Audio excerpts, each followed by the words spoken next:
Baik, terima kasih. Bismillahirrahmanirrahim. Assalamualaikum warahmatullahi wabarakatuh.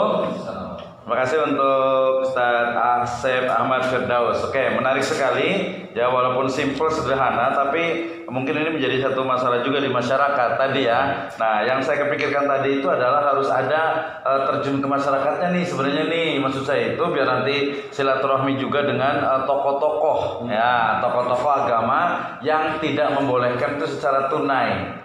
Nah, maksudnya tidak secara uang. Kalau di mana di daerah Bogor Barat sini banyak yang masih nggak bolehkan kan? Nah itu justru yang menariknya di situ, yang ada nilai kebaruannya. Jadi nilai kebaruan. Jadi nanti ada analisis zakat fitr atau zakat fitr. Tadi sudah kita sebutkan. Jadi menurut atau studinya itu adalah di kitab Fiqh Al-Madhhabul Arba'ah. Terus ditambah dengan MUI. MUI-nya MUI Bogor Barat aja. Ada 3 kecamatan aja. Gitu kan, yang mereka terutama, atau kalau nggak MUI itu mereka kiai-kiai yang mereka tidak membolehkan adanya zakat fitr dengan uang. Nah, itu dia agak-agak menarik tuh tambahannya. Jadi kalau memang hanya ini saja, ini kan masih agak terlalu luas nih. Mau ngomongin istimbatul ahkamnya, kalau 4-4-nya aduh ribet banget, lumayan tuh. Ya susah sekali gitu kan ya. 1000 halaman. Iya, kemudian juga 1000 halaman bisa kemudian juga tadi kalau studinya cuma di Fiqh Al-Madhhabul Arba'ah, ya sudah di situ. Padahal itu bukan utama pemikiran mereka gitu kan, pemikiran mereka. Jadi itu hanya sudah menjadi data sekunder gitu ya. Oke, jadi masukan dari saya pertama dari sisi temanya. Jadi temanya tetap di zakat fitr dengan uang, kemudian pilihan madhabnya. Tadi kalau di Imam Bukhari mau 2 saja atau 1 malah atau 3-3-nya. Kalau mau 4 juga boleh. Maksud saya tadi jangan ditulis semuanya ya. Iya, di sini menurut 4 madhab gitu aja. Menurut madhab. Nanti di batasan masalah kalau memang mau 2 madhab memungkinkan silahkan. Iya. Yang membolehkan dengan yang tidak membolehkan, seperti ini antara Abu Hanifah dengan Imam Syafi'i. Iya, 2 aja. Yang itu mayoritas di kita kan, gitu kan. Kemudian yang Abu Hanifah kan tidak mayoritas di kita, tapi secara ini bisa jadi kajian nantinya. Ya, oke. Gitu, jadi bisa aja. Jadi kita batas saja dari Abu Hanifah dengan Imam Syafi'i aja. Abu Hanifah dengan Syafi'i 2 itu saja. Tetapi ditambah 1 lagi dengan tadi kiai yang ada di Bogor Barat. Ada berapa pesantren? Umpamanya kalau ini 2, ambil aja 2 yang paling besar gitu. Yang paling besar di sini apa sih? Kalau kemarin kan masih ada ini, ada Pak Ustadz kayak Khodam ya, Khodamul Qudus. Dan sekarang yang besar di Bogor Barat ini siapa? Yang berpengaruh dan itu Syafi'iyah banget gitu. Siapa tuh? Berarti ke BKSPPI nanti. Siapa tuh kira-kira? Pesantren apa yang besar dia berpengaruh? Kalau nggak terlalu besar tapi dia berpengaruh banyak di masyarakat. Syafi'iyah banget ya Ummul Qura. Ummul Qura. Nahdien. Ya. Nah, di Ummul Qura mereka zakat fitrnya pakai ini enggak?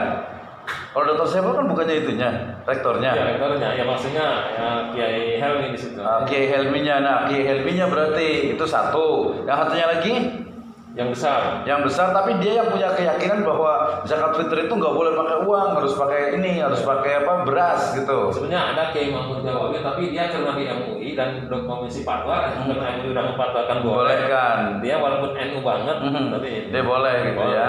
Tapi bisa juga sih untuk membandingkan aja. Jadi yang satu bolehkan, yang satu tidak bolehkan. Kalau Kiai Hilmi membolehkan nggak kira-kira ya? Kiai Hilmi, nggak tahu. Nanti tanya berarti. Jadi biar punya ada channelnya. Jadi nanti analisis zakat fitri menggunakan atau dengan uang, nggak usah tunai sih, dengan uang aja. Dengan uang. Soalnya nanti ke depan tuh bukan cuma uang tunai, cash bukan, tapi dengan apa? Dengan OVO gitu kan? Iya, uang digital dengan uang saja. Dengan uang menurut siapa tadi mamanya. Nah kalau mamanya bilang menurut Imam Abu Hanifah atau menurut, gak usah pakai imam sih, pakai Abu aja nggak apa-apa. Menurut Abu Hanifah itu semua, kalau menurut Abu Hanifah itu harus betul-betul di kitabnya. Kalau Imam Syafi'i itu berarti di al-umnya, di al-salahnya gitu. Nah itu agak sedikit masalah memang. Bukan di Majahibul Arba'ah yang itu sunnah. Iya gitu. Iya bukan. Asli yang aslinya. Ya kalau mamanya Bidayatul Mujtahid sendiri itu kan sebenarnya lebih, walaupun dia muqarrar, walaupun dia perbandingan, tapi lebih ke arah Maliki. Maliki ya? Iya gitu, lebih ke arah Maliki lah kalau itu Maliki gitu ya. Jadi nah itu juga ini menarik nih, apakah tadi masuk ke Imam tadi Abu Hanifah dengan Syafi'i, atau mungkin Syafi'iyah dengan Hanafiyah. Gitu. Itu juga mungkin juga. Jadi dua mazhab itu dibahas semua. Yang paling gampang sih sebenarnya Syafi'iyah dengan Hanafiyah. Jadi bukan imamnya, tapi mazhabnya. Jadi menurut mazhab, jadi analisis zakat fitri dengan menggunakan uang menurut mazhab bisa kalau mazhab sebenarnya mazhab Hanafiyah. Mazhab Hanafiyah dan Syafi'iyah, kemudian ditambah serta ini dan bukan fatwa dan tokoh agama atau ulama di Bogor Barat gitu. Ya enggak dibatasi tadi cuma 2 orang aja. Tokoh yang ada di Bogor Barat itu ditambahkan. Hanya nanya aja, ngobrol ke sana, Pak saya mau nanya ini sekan silaturahmi gitu. Jadi ada nilai kebaruannya. Jadi gak cuma di kitab saja gitu kan ya. Soalnya masalahnya sebenarnya di kitab aja mungkin kayak Rian, tapi kalau di kitab saya terlalu sederhana gitu, terlalu sederhana. Jadi kurang ada gregetnya gitu, gregetnya. Padahal kita pengen tahu kenapa sih mereka yang Syafi'iyah kok nggak boleh. Nanti kita akan ketemukan. Atau ya udahlah Abu Hanifahnya dihilangkan saja, Syafi'iyahnya aja, Syafi'iyah dan tokoh. Sama nggak kira-kira mereka? Kalau Syafi'iyah betul-betul memang nggak membolehkan. Ada nggak pendapat Syafi'iyah yang agak sedikit berbeda? Enggak. Sama sekali. Ya. Yang 3 ini yang saya baca ya dalam Madhab Arba'ah. Yang Imam Maliki, kemudian Imam namanya Malik bin Anas ini. Ya tahu. Gitu ya, sama Imam Syafi'i, Muhammad Idris, kemudian Imam Ahmad bin Hanbal itu sama sekali tidak membolehkan. Tidak membolehkan. Cuma yang membolehkan itu cuma Imam Abu Hanifah saja. Oke, berarti gini aja. Jadi gini aja. Tetap kalau mau berarti tetap Syafi'iyah. Kan Syafi'iyah itu tidak membolehkan. Iya. Tetapi kemudian kok MUI yang sebagian Syafi'iyah kok membolehkan?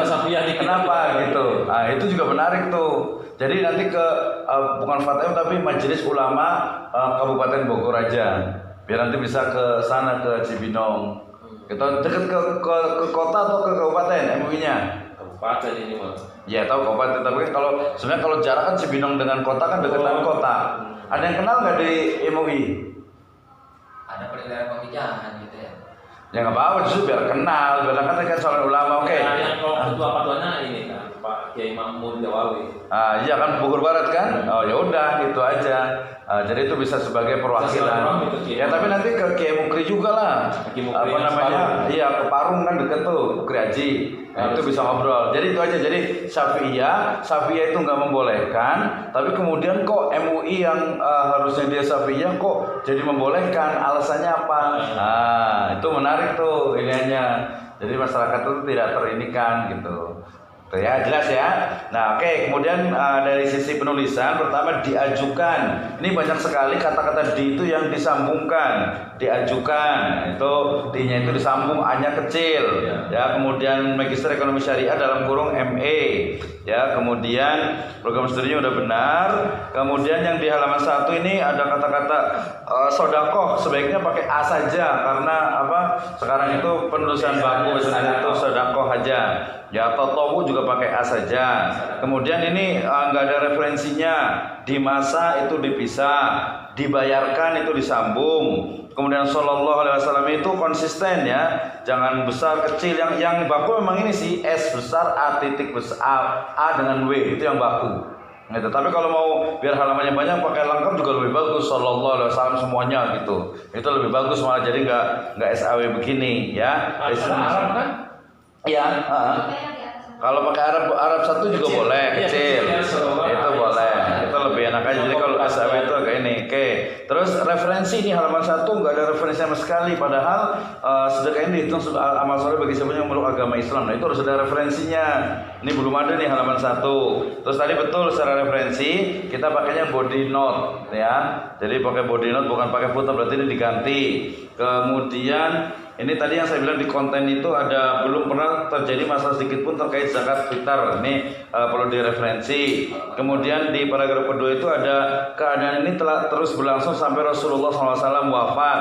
setelah Abu Bakar menggantikan kepemimpinan politik, kaum muslim bayar zakat fitrah dengan makanan.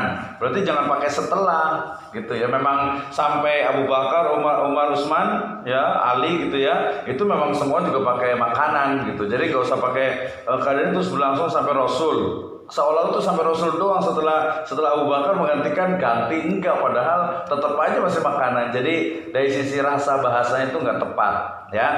Kemudian ditunaikan itu disambung, satu sok pakai a saja kemudian dimiringkan soknya itu ya. Kemudian mengingat itu 2 kali. Kemudian sekolah anak itu koma gitu ya, kontrak rumah, sekolah anak dan seterusnya. Ini footnote-nya enggak saya komentari karena nanti akan digantikan ya. Kemudian ditanyakan halaman 4 itu disambung, merepotkan sehingga itu dipisah, dilaksanakan itu disambung. Kemudian di paragraf kedua jangan menggunakan kata di depan. Kemudian diremehkan itu disambung. Halaman 5 isu itu di paragraf baru Asy-Syafi'i S-nya kebanyakan. Kemudian di atas itu dipisah. Kemudian nomor 6 yang paling penting, maka perlu dijelaskan maksud dari judul tersebut sebagai berikut. Ini sebenarnya dia masuk di bab kedua nih, di bab kerangka teori ya. Di bab kedua halaman 6 dari yang 1, 2, 3, 4 sampai halaman 7 itu dia masuk ke teori, kerangka teori. Jadi nggak usah di sini. Ya, nggak usah di sini, dipindahkan ke bab kedua. Kemudian tadi untuk footnote-nya itu nanti dilewatkan. Bab 1 metode bab 2, 3 pembahasan dan seterusnya itu nanti nggak ada masalah. Oke, kemudian bab 2 berarti kerangka teori Al-Ba'ali. Ini biasanya Ba'alinya itu di spasi, ada stripnya ya, Al-Ba'ali. Penulisan Al-Qur'an sudah benar kalau yang Bab Bukhari itu tadi jadi 1 spasi, itu tidak ada masalah ya. Nah, nanti penulisan itu sama dan nanti diperbaiki ya kerangka teorinya. Kemudian di metode penelitian ini terlalu pendek sekali. Di halaman 38 itu ditambahkan kerangka teorinya. Jadi nanti mungkin ini juga akan dirubah ya. Karena kalau 38 itu dia ada jadi lebih ke arah istimbatul hukumnya. Tadi kalau istimbatul hukum itu banyak banget. Jadi kita harus pahami ada yang namanya usul fikih, ada yang namanya fikih. Itu berbeda. Nah, kita di fikihnya aja, nggak usah di usul fikih. Mau sih kalau mau di usul fikih nggak apa-apa. Iya, jadi nggak usah pakai istimbat, udah pakai fikihnya aja. Jadi fikih fikih itu kan pemikiran. Makanya tadi kata pemikirannya Imam Syafi'i itu seperti ini. Jadi kita sebenarnya nanti masalah utamanya itu adalah nanti di latar belakang itu ditambah tentang fenomena Syafi'iyah yang ada di Indonesia, gitu ya. Terutama yang di perkotaan biasanya itu. Ya mereka Syafi'iyah, tetapi mereka banyak menyelisih pendapat dari mazhab Syafi'i ya dalam banyak hal. Nah, dalam ini hanya contohnya saja, itu adalah contohnya itu adalah zakat fitr ini karena yang lain juga banyak sekali itu terjadi gitu ya. Nah, ini sudah mulai kelihatan tuh arahnya Syafi'iyah. Jadi kalau penelitian itu kan dasen dengan dasolen, teori dengan praktek kok beda. Ini teorinya Syafi'iyah itu harusnya nggak boleh pakai uang, kok prakteknya itu orang-orang Syafi'iyah itu begini. Kenapa? Nah, pasti mereka orang ilmu itu punya argumentasi, punya alasan. Oh, mungkin karena ada perubahan gitu dan lain sebagainya.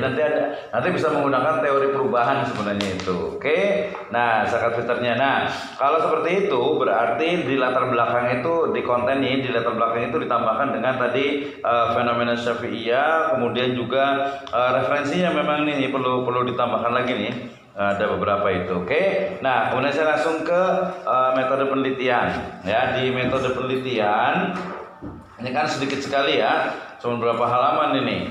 Penulis ini menggunakan sebenarnya itu kepustakaan. Oke, jadi kepustakaan itu adalah berdasarkan tempatnya, berdasarkan lokasi. Penelitian ini adalah library research kurang R ya, library research ya. Sumbernya mulai buku-buku kita yang relevan dengan perusahaan DTT. Presentasi itulah pustaka library review. Ini miring ya, jangan lupa miring. Ya datanya, ini datanya itu adalah nanti dipastikan kalau datanya udah mendingan fokus di Syafi'iyah dengan kitab-kitab Syafi'iyah, minimal 5 atau 3 kitab tentang Syafi'iyah yang menunjukkan bahwasanya Syafi'iyah itu tidak diperbolehkan membayar itu. Udah cukup, setelah itu baru nanti datanya lagi diambil dari MUI itu. Jadi nanti buat penelitian untuk hanya interview, bukan penelitian di MUI tetapi hanya wawancara saja, silaturahmi, ketemu dengan ketua MUI, ada minimal 3 atau berapa di sana, mau ketuanya lebih bagus, ada sekretarisnya atau tadi bidang fatwanya, baru nanya ngobrol. Kenapa ya kami membuat penelitian tentang tesis tentang ini, tentang zakat fitr, Syafi'iyah itu begini, kenapa ini begini, gitu ya. Oke, kemudian itu berarti nanti diperbaiki data, sumber data. Nah ini terkait data primer, berarti nanti agak perubahan berarti itu. Ya, berarti data primernya adalah kitab-kitab dari madhab Syafi'i. Nah, mau dibatasi mau berapa kitab yang mau digunakan? Minimal 3 lah, 3 kitab induknya Syafi'i yang ada di Indonesia, terutama yang lebih mudah. Itu. Yang kedua juga data primer itu juga dari MUI juga, ya, wawancara, ya, terutama wawancara saja dari MUI. Nanti kalau ada dokumennya, umpamanya ada fatwanya, pernah nggak MUI Kabupaten Bogor itu memfatwakan, bisa fatwa atau mungkin bisa ngomong di koran atau mungkin bisa di majalah atau mungkin di ini, nah, itu bisa jadi tambahan juga. Itu data primernya. Data sekundernya boleh tadi penelitian dan sebagainya. Tersiernya ya boleh sih, nggak apa-apa, tapi 2 itu udah cukup. Teknik pengumpulan datanya tadi dengan mengumpulkan kitab Syafi'iyah, kemudian dipilih tentang bab itu, nanti dari MUI juga ditambahkan dengan itu. Teknik analisis data ini agak menarik nih, sebenarnya agak cukup bagus sih. Ada evaluasi, ada interpretatif yang lebih tepat sebenarnya itu. Interpretatif, kemudian nanti bisa argumentasi. Jadi nanti di berikutnya aja nanti tambahkan metode penelitiannya, ya, tambah metode penelitian khususnya dalam bidang untuk analisisnya. Nah itu aja. Jadi bimbingan nanti kalau waktunya cukup panjang, saya juga di sini nanti dengan Pak Bukhari, atau nanti kalau mau dengan Pak Waki boleh juga, kalian bertiga ya, sekalian aja kali ya, biar enak ya, karena ini kan ke Syafi'iyahnya. Nah itu boleh juga. Baik, itu dulu, terima kasih, silakan ditutup.